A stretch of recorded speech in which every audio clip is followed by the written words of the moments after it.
Hello and welcome to the Observe Conversations channel. I am VR Sampath, retired IPS, aka Sampath Ramanujan MFA. For more details, click the link below. Please subscribe and click the bell icon. Thank you. Let's get into the topic for the day.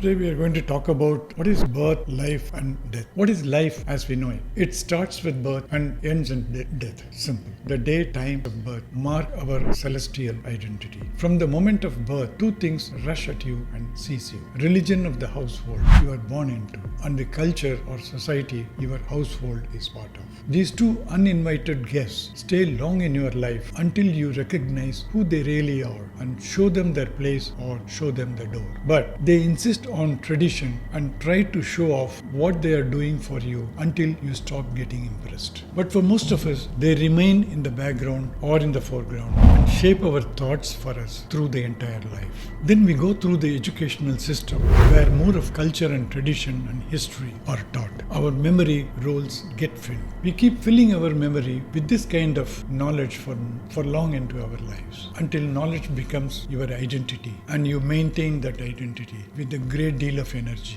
which was otherwise meant for living a rich life. In short, your conditioning is complete. You freeze and solidify in your knowledge, which is dead. The liquidy flow of your life goes missing. You are your knowledge, which is your identity, and that knowledge is based on thoughts of the dead and the past. Before even we finish our education, a new factor comes into play: the hormones of the body. They remain suppressed until you quickly finish school, get a job, then you date and marry without even realizing what you are getting into. Education, job and marriage. All of them happen when you are very young and are yet to get an idea about life. Some or most of such decisions are irreversible. You are practically done for life. Your hormones prove stronger than your brain. What is more, the hormones diminish or disappear as quickly as they came, as though their job was to get you into the prison. Getting out, if at all, is your job. Your life is like a roaring ocean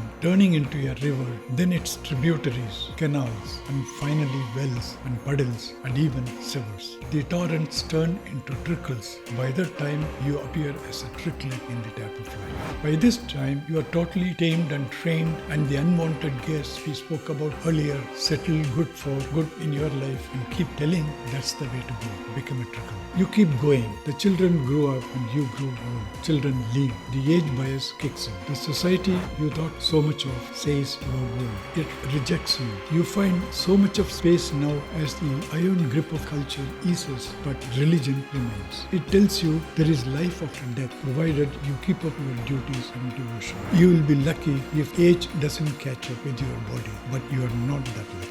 The misuse, the alcohol, food, cigarettes and sex all undermine your body. Above all, it is the burden of mind and thoughts imposed on the body ages it. Left to itself, the body will never grow old. You still feel you haven't started your life, but it's already late. You took the lanes and the bylanes of life, such as marriage, family, children, etc., thinking you would eventually be on the highway. No, it doesn't happen that way. Instead, you are faster on your way to the grave than on a SpaceX to Mars. The feeling that you missed so much in life is because you were kidnapped by the gang of hormones, culture, society, mind and religion. It appears as though your DNA and the selfish genes lived their life and not you. It passed from your parents to you and then to your offspring and so on. The individual is of no consequence to society or nature. Creation appears to have a mission and not you. It in fact used you to carry out this mission. Once done with, the atoms of the body are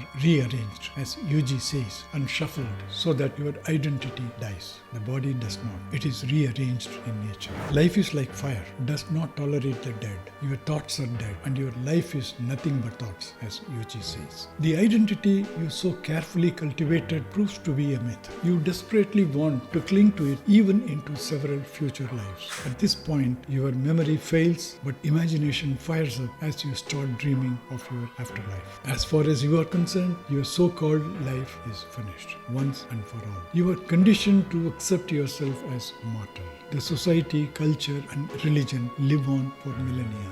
They are immortal. Just see what Yuji said on life, living and death in his own words as reproduced by Dr. Sisla, who runs the Yuji community online. Yuji says, what is the meaning of life? What is the purpose of life? It may have its own meaning. It may have its own purpose. By understanding the meaning of life and the purpose of life, we are not going to improve, change, modify or alter our behavior patterns in any way. But there is a hope that by understanding the meaning of life, we can bring about a change. There may not be any meaning of life. If it has a meaning, it is already in operation there. Wanting to understand the meaning of life seems to be a futile attempt on our part. We go on asking these questions. Once a very bold gentleman, 95 years old, who was considered to be a great spiritual man and who taught the great scriptures to his followers, came to see Yuji. He asked him two questions. What is the meaning of life? I have written hundreds of books telling people all about the meaning and purpose of life, quoting the scriptures and interpreting them.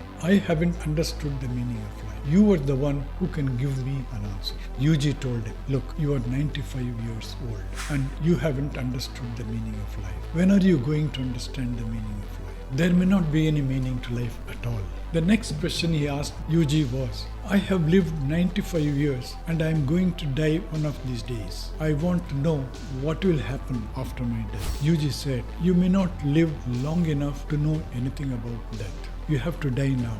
Are you ready to die? As long as you are asking questions, what is death or what is there after death, you are already dead. These are all dead questions. A living man would never ask those questions. Thank you.